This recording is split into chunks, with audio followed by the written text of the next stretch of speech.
அன்புள்ள திருவள்ளூர் மாவட்டத்தினுடைய அரசு விழாவிற்கு தலைமையேற்றுள்ள மாண்புமிகு அமைச்சர் அருமை நண்பர் நாசர் அவர்களே,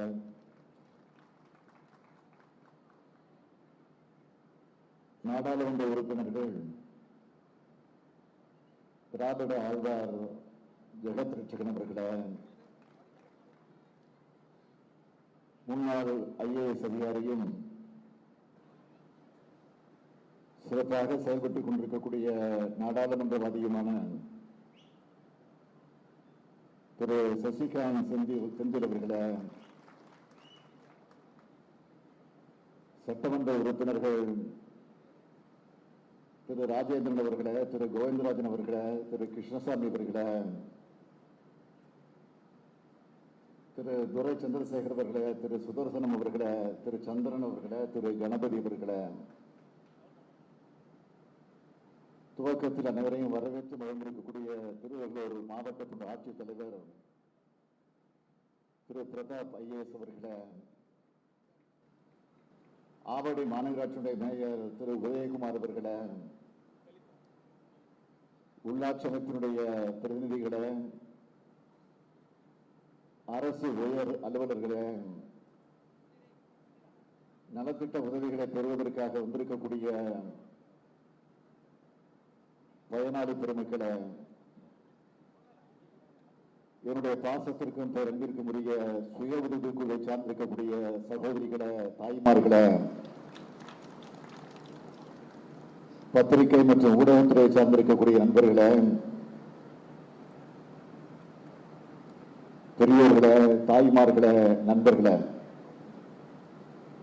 உங்க அனைவருக்கும் என்னுடைய அன்பான வணக்கம். தமிழ்நாட்டினுடைய நுழைவு வாயிலும் புனித ஜார்ஜ் கோட்டைக்கு பாதை அமைத்த மாவட்டமான இந்த திருவள்ளூர் மாவட்டத்திற்கு உட்பட்டிருக்கக்கூடிய பொன்னேரியிலே நடைபெறக்கூடிய அரசு விழாவில் பங்கெடுத்து உரையாற்றுவதிலே நான் மிகுந்த மகிழ்ச்சி அடைகிறேன். இந்த அரசு விழாவை மிக சிறப்பாக ஏற்பாடு செய்திருக்கக்கூடிய மாவட்டத்துடைய அமைச்சர், நான் வளர்த்த இளைஞரணியில் வளர்ந்த ஆரியர் சகோதரர் மாண்புமிகு ஆவடி நாசர் அவர்களுக்கும், மாவட்டத்தினுடைய ஆட்சியர் திரு பிரதாப் IAS அவர்களுக்கும், அவர்களுக்கு துணை நின்ற அரசு அலுவலர்கள் அத்தனை பேருக்கும் என்னுடைய மனமார்ந்த பாராட்டுக்கள், வாழ்த்துக்கள். முதல்ல என்னுடைய வருத்தத்தை நான் உங்களிடத்தில் தெரிவிக்க கடமைப்பட்டிருக்கிறேன். காரணம், இந்த நிகழ்ச்சிக்கு நான் கொஞ்சம் தாமதமாக வந்து சேர்ந்திருக்கிறேன். அதற்கு நான் காரணம் அல்ல, அதற்கு நாசர் தான் காரணம். காரணம், வருகிற வழியெல்லாம் வரவேற்பு நிகழ்ச்சிகளை ஏற்பாடு செய்து அவர் செய்த ஏற்பாடுகள் மட்டுமல்ல, அதையும் தாண்டி அதையும் மீறி பொதுமக்கள் ஆங்காங்கே திரண்டிருந்து வரவேற்றிருக்கக்கூடிய அந்த நிகழ்ச்சிகளை எல்லாம் முடித்துவிட்டு இந்த இடத்திற்கு வந்து சேருவதற்கு தாமதமாக இருக்கிறது. ஆக தாமதமாக வந்த காரணத்தால் தான் இங்கு வந்திருக்கக்கூடிய அனைவரும் பேச முடியாமல், அவர் அத்தனை பேரின் சார்பில் நான் ஒருவனே பேசக்கூடிய வாய்ப்பை பெற்று ஏற்கனவே காலம் கடந்து வந்திருக்கக்கூடிய நேரத்தில் நீர் காத்திருக்கக்கூடிய இந்த சூழ்நிலையில இன்னும் உங்கள் பெருமையை சோதிக்க நான் விரும்பாத காரணத்தால் நான் ஒருவனை அதுவும் சுருக்கமாக உங்களிடத்தில் உரையாற்ற கடமைப்பட்டிருக்கிறேன். தலைவர் கலைஞர் தான்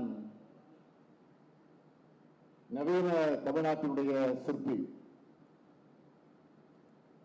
அதற்கு அடையாளமாக விளங்கக்கூடிய இடம்தான் இந்த திருவள்ளூர் மாவட்டமும் அதனுடைய சுற்றுப்புறங்களும். எப்படின்னு கேட்கிறீங்களா? மணலி அம்பத்தூர், திருவள்ளூர், கும்மிடிப்பூண்டி, திருப்பெரும்புதூர், இருங்காட்டுக்கோட்டை, மரமலை நகர்னு திருவள்ளூர், சென்னையை சுற்றி இருக்கக்கூடிய தொழில் வளாகம் எல்லாமே முதலமைச்சராக இருந்த தலைவர் கலைஞர் அவர்களால் உருவாக்கப்பட்டதுதான். அதுதான் இந்த பகுதியில் இருக்கிற இளைஞர்களுக்கு ஏராளமான வேலைவாய்ப்புகளை வழங்கி அவங்களும் அவங்க குடும்பங்களும் பொருளாதாரத்தில் இன்றைக்கு முன்னேறக்கூடிய அடித்தளமாக அமைந்திருக்கிறது.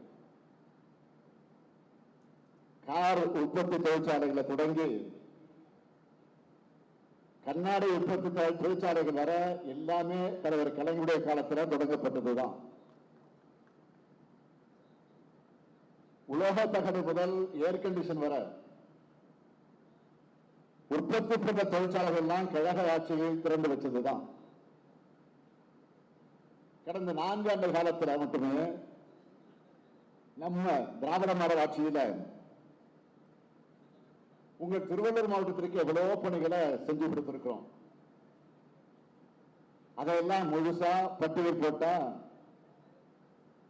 இன்னும் 1 மணி நேரம் அதற்கு நேரம் தேவைப்படும். அதனால சிலவற்றை மட்டும் தலைப்புச் செய்திகளா நான் சொல்ல விரும்புகிறேன். எண்ணூர் சிறப்பு பொருளாதார மன்றத்தில் அனல் மின் நிலைய பணிகள் 18,000 கோடி ரூபாய் மதிப்பீட்டில் நடைபெற்று வருது.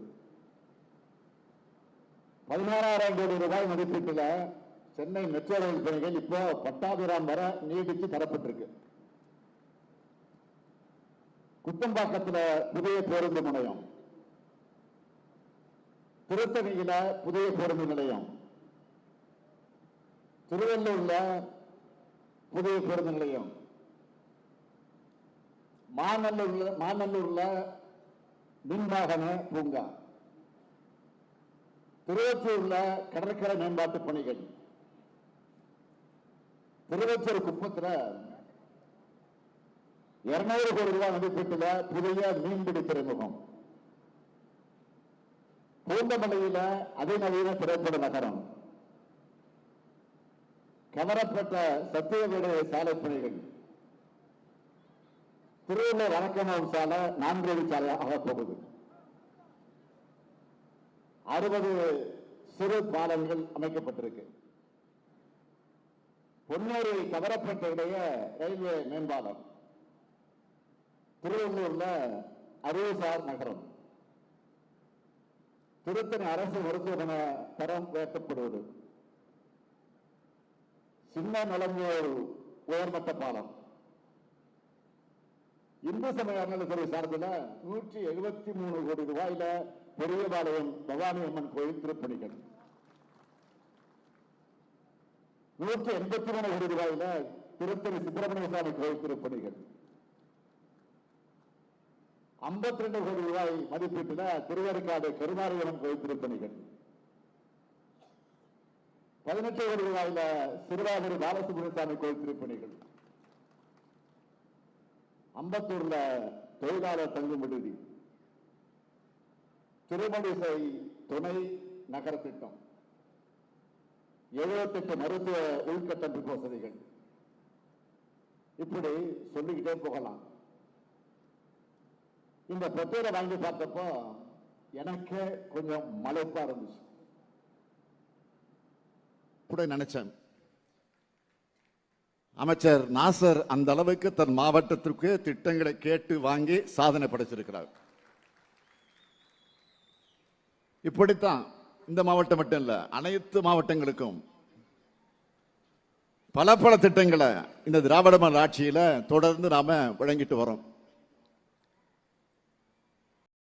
ஏற்கனவே இருந்த அதிமுகவுடைய 2 ஆட்சி காலத்தில் 10 ஆண்டு காலமாக முடங்கி கிடந்த உட்கட்டமைப்பு வளர்ச்சி பணிகள்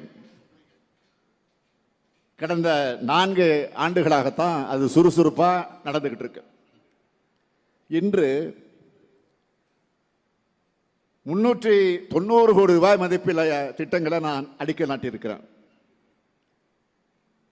இன்று திறந்து வச்சிருக்கக்கூடிய திட்டங்களுடைய மொத்த மதிப்பு என்னன்னு கேட்டீங்கன்னா 418 கோடி ரூபாய். 2,02,531 பயனாளிகளுக்கு 357 கோடி ரூபாய் மதிப்பிலான நலத்திட்ட உதவிகளை வழங்குறேன். அந்த வகையில் ஒட்டுமொத்தமாக கூட்டி பார்த்தீங்கன்னா 1,166 கோடி ரூபாய் மதிப்பிலான விழாவா இது நடைபெற்று இருக்கு. இந்த விழாவில் எனக்கு மிகுந்த மகிழ்ச்சி தரது என்ன தெரியுமா? பல ஆண்டுகளா இருந்த பிரச்சனை அது தீர்த்து அதிகமான அளவு இன்றைக்கு மக்கள் பயன்பெறக்கூடிய வகையில் பட்டா வழங்குறது தான் எனக்கு மிகுந்த மகிழ்ச்சி. எவ்வளவு பேருக்கு இன்னைக்கு வழங்க போறோம் தெரியுமா? இந்த மாவட்டத்தை பொறுத்த வரைக்கும் 63,124 பேருக்கு பட்டா வழங்க போறோம். நான் கலந்து கொண்ட நிகழ்ச்சிகளே இந்த அளவுக்கு பட்டா வழங்குறது இந்த நிகழ்ச்சியில் தான் இவ்வளவு அதிகம்.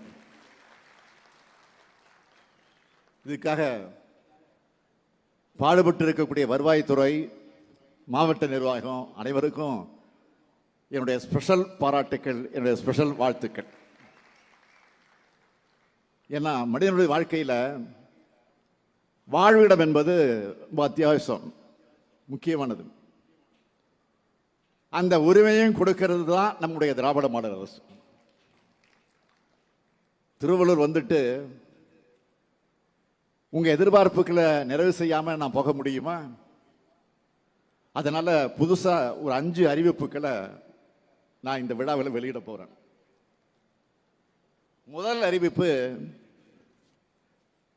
கடம்பூர் ஊராட்சி ஒன்றியம் தண்டலம் கலசவநல்லத்தூர் சாலையில் கூவமாற்றின் குறுக்க 20,37 லட்சம் ரூபாய் மதிப்பீட்டில் உயர்மட்ட பாலம் அமைக்கப்படும்.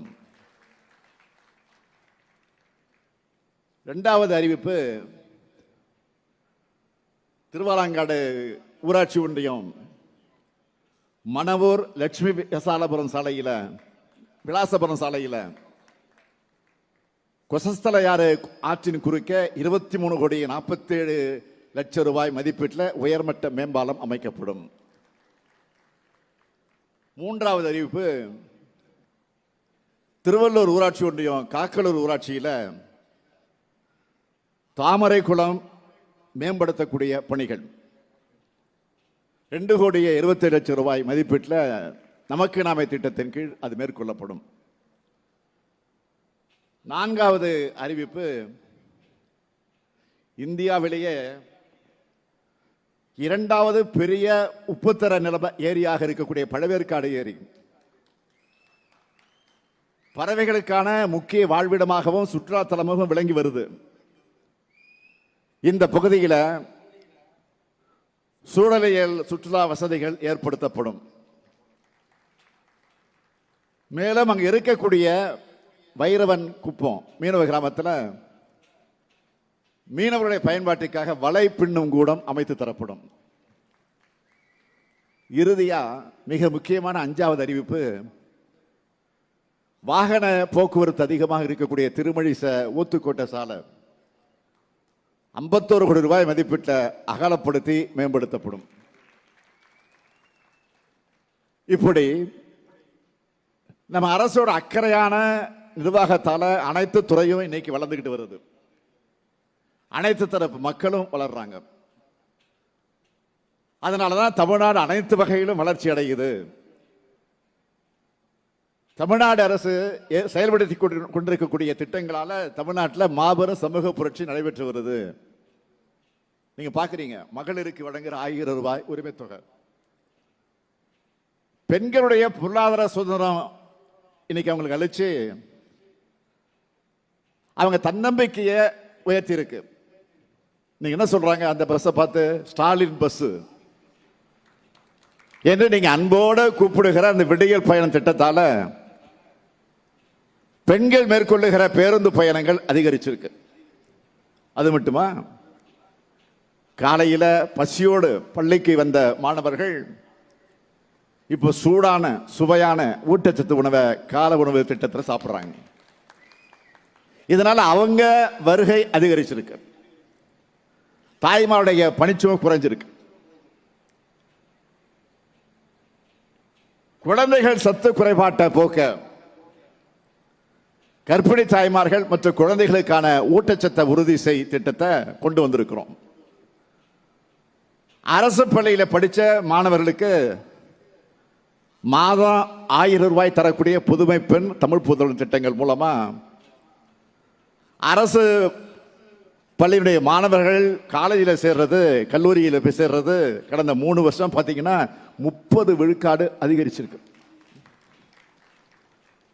தொழிற்சாலைகள் இல்லாத மாவட்டங்களே இல்லைன்னு சொல்ற அளவுக்கு எல்லா மாவட்டங்களையும் தொழிற்சாலைகளை நிறுவிட்டு இருக்கிறோம். தொழிற்சாலையை நிறுவுவது மட்டும் இல்லை,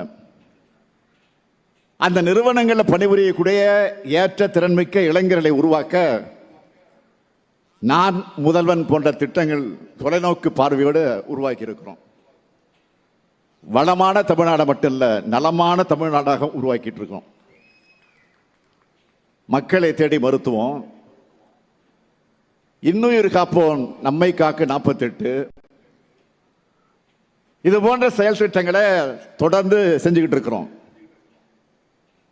இப்படி நாட்டுக்கே முன்னோடியாக பல முற்போக்கு திட்டங்களை நம்ம திராவிட மாடல் அரசு செஞ்சுட்டு வருது. சட்டமன்ற கூட்டத்தோடு நடந்துகிட்டு இருக்கு. நீங்க செய்தியெல்லாம் பார்த்திருப்பீங்க, தொலைக்காட்சியிலையும் பார்த்திருப்பீங்க, பத்திரிகையிலையும் படிச்சிருப்பீங்க.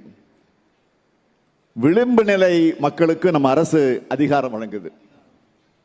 என்ன? தமிழ்நாட்டில் இருக்கக்கூடிய எல்லா உள்ளாட்சி அமைப்புகளையும் மாற்றுத்திறனாளிகள் தேர்தலிலே போட்டியிடலாம். உள்ளாட்சி தேர்தலில் நேரடியா உறுப்பினராக ஒரு சட்டத்தை அறிமுகப்படுத்தியிருக்கேன். இதனால உள்ளாட்சி அமைப்புகள்ல 15,000க்கும் மேற்பட்ட மாற்றுத்திறனாளிகளுடைய குரல் ஒலிக்க போகுது தமிழ்நாடு முழுக்க. இப்படி நம்ம ஆட்சியில தன்னம்பிக்கையும் வளர்ந்திருக்கு, தமிழ்நாடு வளர்ந்திருக்கு. இதைத்தான் சிலரால பொறுத்துக்க முடியல. ஆட்சி மேல நியாயமா எந்த குறையும் சொல்ல முடியாம அவதூறு பரப்பிட்டு இருக்கிறாங்க. இப்போ சட்டம் ஒழுங்கு, அரசு நிர்வாகம் எல்லாத்திலையும் தமிழ்நாடு சிறப்பாக செயல்படுது. செயல்படுற காரணத்தினால தான் எல்லா தரவுகளையும் தரவரிசையிலையும் தெளிவா இன்னைக்கு நம்ம பார்க்கிறோம்.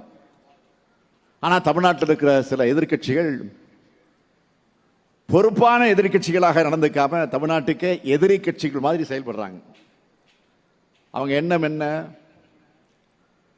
தமிழ்நாட்டுக்கும் தமிழ்நாட்டு மக்களுக்கும் துரோகம் இழைக்கக்கூடிய கூட்டத்தோடு உறவாடி தமிழ்நாட்டை அடகு வைக்கணும். இதுதான் அந்த சந்தர்ப்பவாதிகளோட ஒரே எண்ணமா இருக்கு. திமுகவை பொறுத்த வரைக்கும் நீட் தேர்வை எதிர்க்கிறதா இருந்தாலும், மும்மொழி திட்டத்தை நிராகரிக்கிறதா இருந்தாலும்,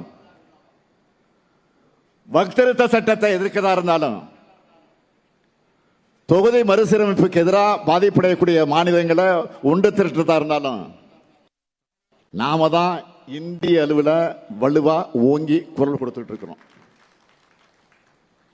மாநில உரிமையுடைய அகில இந்திய முகமா திமுக தான் இருக்கு. சமீபத்தில் சென்னை வந்திருந்த ஒன்றிய உள்துறை அமைச்சர் அமித்ஷா அவர்கள் நாம கேட்பதற்கெல்லாம் பதில் சொல்லாம திசை திருப்புவதற்காக இதையெல்லாம் நாம் பேசிக் கொண்டிருக்கிறோம் என்று பேசினார். அதாவது நாம திசை திருப்புறோமா இதெல்லாம் பேசி அப்படின்னு யார் சொல்றா? ஒன்றியத்திலிருந்து வந்த உள்துறை அமைச்சர் அமித்ஷா அவர்கள் சொல்லிட்டு போயிருக்காரு. நான் சொல்ல விரும்புறது, இந்தியாவில் இருக்கக்கூடிய எல்லா மாநிலங்களுக்கும் சேர்த்து தான் தமிழ்நாடு போராடுது. மாநிலங்களுடைய உரிமையை கேட்கிறது தப்பா?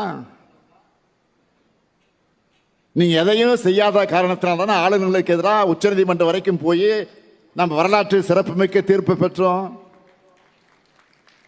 திமுகவோட போர் என்னன்னு தமிழ்நாட்டு மக்களுக்கு மட்டும் இல்ல, இந்தியாவில் இருக்கக்கூடிய எல்லோருக்கும் தெரிஞ்சிருக்கப்போ இதான் திமுக பவர். உண்மை இப்படி இருக்க திசை மாறி சென்று கொண்டிருப்பவர்கள்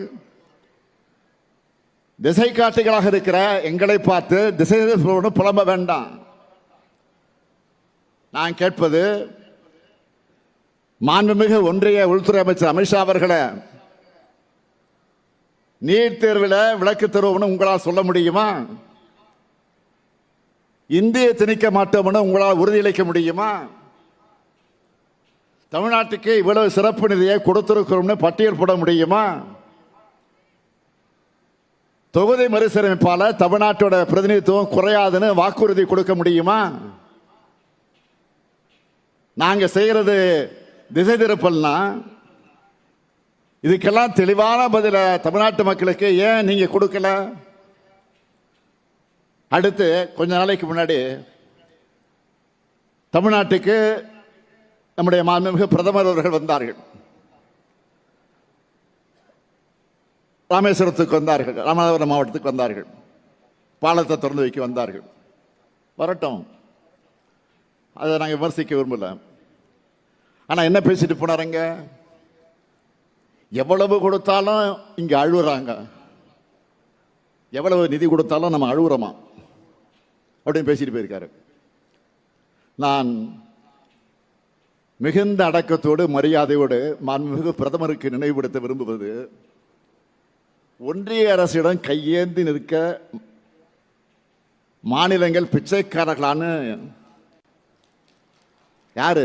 நீங்க கேட்டது, நீங்க சொன்னது. அதனால தான் நினைவுபடுத்துறேன். குஜராத் முதலமைச்சராக மோடி அவர்கள் இருந்தப்போ நீங்க பேசுனது என்ன? குஜராத் மாநிலத்தினுடைய முதலமைச்சர் வந்தப்போ ஆளுநர்கள் மூலமாக தனி ராஜாங்கம் பண்றாங்க. யாரு? மோடி பேசுறாரு. எப்போ? குஜராத் முதலமைச்சராக இருந்தப்போ. எதிர்கட்சி ஆளும் மாநிலங்களுக்கு ஒன்றிய அரசு நிதி வழங்குறதுல பாரபட்சம் காட்டுதுன்னு புகார் சொன்னார். யாரு? மோடி அவர்கள். இப்போ நாங்க கேட்டா மட்டும் அழுறாங்கன்னு சொல்றது எந்த வகையில் நியாயம்? நான் கேட்பது அழுகை அல்ல, அது தமிழ்நாட்டினுடைய உரிமை. நான் அழுது புலம்புறணும் இல்லை, ஊர்ந்து போய் யார் காலையும் விடறமனும் இல்லை. உறவுக்கு கை கொடுப்போம், உரிமைக்கு குரல் கொடுப்போம். யார் கற்றுக் கொடுத்தா? நமக்கு யார் சொல்லிக் கொடுத்தா? நம்முடைய தலைவர் கலைஞர். அவருடைய வழித்தடத்தில் பயணிக்கிறவன் நான். அதுக்கு அடையாளம் தான் இந்தியாவில் எந்த மாநில அரசு செய்யாத வகையில் நீதியரசர் குரியன் ஜோசப் தலைமையில் அங்க அமைச்சிருக்கக்கூடிய மாநில சுயாட்சி குழு எப்படி தலைவர் கலைஞர் அவர்கள் ஆகஸ்ட் 15 விடுதலை நாள் அன்று மாநில முதலமைச்சர்கள் தேசிய கொடியை ஏத்துகிற உரிமையை எல்லா மாநிலத்துடைய முதலமைச்சர்களுக்கு பெற்று தந்தாரோ, அந்த மாதிரி இந்த குழுவினுடைய மூலமாக அனைத்து மாநிலங்களின் நியாயமான உரிமைகளையும் நாங்கள் பெற்று தருவோம். மாநிலங்கள் சுயாட்சி பெற்றவையா இருந்தாதான் இங்க உங்களுக்கு இங்க இருக்கக்கூடிய மக்களுக்கு தேவையானதை செய்ய முடியும். இதைத்தான் நான் சட்டமன்றத்தில் சொன்னேன். ஒரு தாய்க்கு தன் குழந்தைக்கு என்ன தேவைன்னு தெரியும்.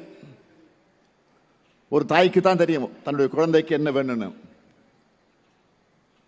தன் குழந்தைக்கு என்ன கொடுக்கணும்னு எங்கேயோ டெல்லியில் இருக்கிறவங்க தீர்மானிச்சா அந்த தாய் பொங்கி எழுவாள் அப்படின்னு சட்டமன்றத்தில் நான் பதிவு பண்ணேன். ஒன்றிய பாஜக அரசு எல்லா வகையிலும் நமக்கு தடை ஏற்படுத்துறாங்க. எப்படியெல்லாம் தமிழ்நாட்டு வளர்ச்சிக்கு குடைச்சல் கொடுக்க முடியும்னு யோசிச்சு எல்லா அருவத்திலையும் அதை பண்ணிக்கிட்டு இருக்கிறாங்க. ஆனா இது எல்லாத்தையும் மீறி ஒன்றிய அரசே வெளியிடக்கூடிய எல்லா தரவரிசையும் எல்லா புள்ளி விவரங்களையும் நம்ம தமிழ்நாடு தான் முதன்மை இடத்தை மீண்டும் மீண்டும் பிடிச்சுக்கிட்டு இருக்கு. இதுக்கு காரணம் என்ன? நம்முடைய திறமையான நிர்வாகம். இத்தனை இடர்பாடுகளை நீங்க உருவாக்கும் போதே நாங்க இவ்வளவு சிறப்பாக செயல்படுறோம்னா,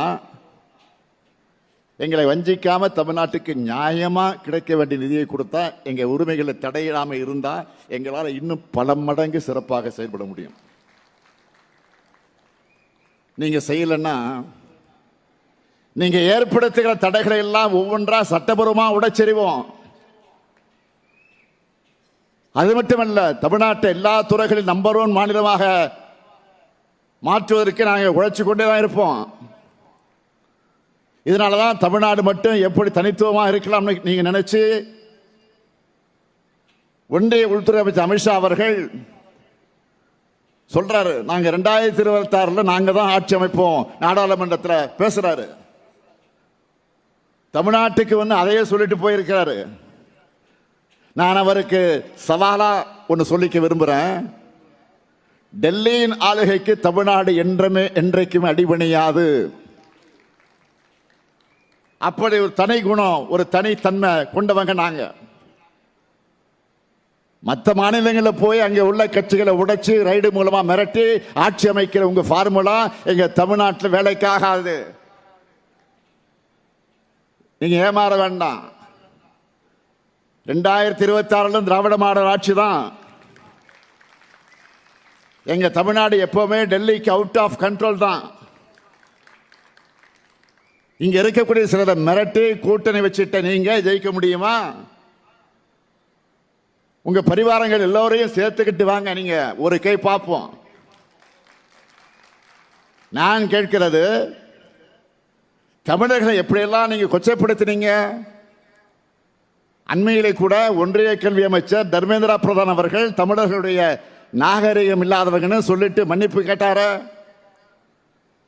அதுக்கு முன்னாடி இன்னொரு ஒன்றிய அமைச்சர் தமிழர்கள் வெடிகுண்டு வைக்கிறவங்கன்னு சொல்லிட்டு மன்னிப்பு கேட்டார். நீங்க என்ன ஒடிசாவில் பேசுனீங்களா? பூரி ஜெகநாதர் கோயில் கருவூலச்சாவியை திருடி தமிழ்நாட்டில் வச்சிருக்காங்கன்னு நீங்களும் பிரதமரும் ஒடிசாவில் போய் பேசுனீங்க. தமிழ்நாட்டை சார்ந்த ஐஏஎஸ் அதிகாரி ஒருவர் ஒடிசா மாநிலத்துடைய முதலமைச்சருடன் இருக்கிறார் என்பதற்காக ஒரு தமிழர் ஒடிசாவை ஆளலாமா என்று கேட்டு பிரித்தாளும் சூழ்ச்சி நடத்தினீங்களா? அது மாதிரி இங்க செய்ய முடியாது. இங்க நீங்க தன்மானமும் தமிழ் இனமானமும் இல்லாத கொத்தடிமை ஒரு துரோக கூட்டணியை சேர்ந்து தமிழ்நாட்டு ஆளு நினைக்கிறீங்க. நீங்க கொஞ்சம் வரலாற்று எடுத்து பாருங்க. சுயமரியாதையும் மானம் வீரம் விவேகம் கூட நல்லிணக்கு உள்ள மண் எங்கள் தமிழ் மண். ஆதிக்கத்தையும் ஆக்கிரமிப்பையும் எந்த காலத்திலும் அனுமதிக்காத மானமுள்ள மண் இந்த தமிழ் மண். தேர்தலுக்குள்ள அடுத்த ஓராண்டு நீங்க எப்படியெல்லாம் ஏவல் அமைப்புகளை வச்சு மிரட்டுவீங்கன்னு எங்களுக்கு தெரியும். ஏன் நாட்டு மக்களுக்கு நல்லாவே தெரியும். நாங்க இந்த உருட்டல் மிரட்டுக்கெல்லாம் அடிபணிகிற அடிமைகள் அல்ல. அமித்ஷா இல்ல, எந்த ஷாவா இருந்தாலும் சார் எங்களை ஆள முடியாது. இது தமிழ்நாடு. இந்த முத்துவேல் கருணாநிதி ஸ்டாலின் இருக்கும் வரை உங்க திட்டம் பலிக்காது. தமிழ்நாடு போராடும், தமிழ்நாடு வெல்லும். விடைபெறுகிறேன். நன்றி, வணக்கம். தமிழ்நாடு போராடும், தமிழ்நாடு வெல்லும். விடைபெறுகிறேன். நன்றி, வணக்கம்.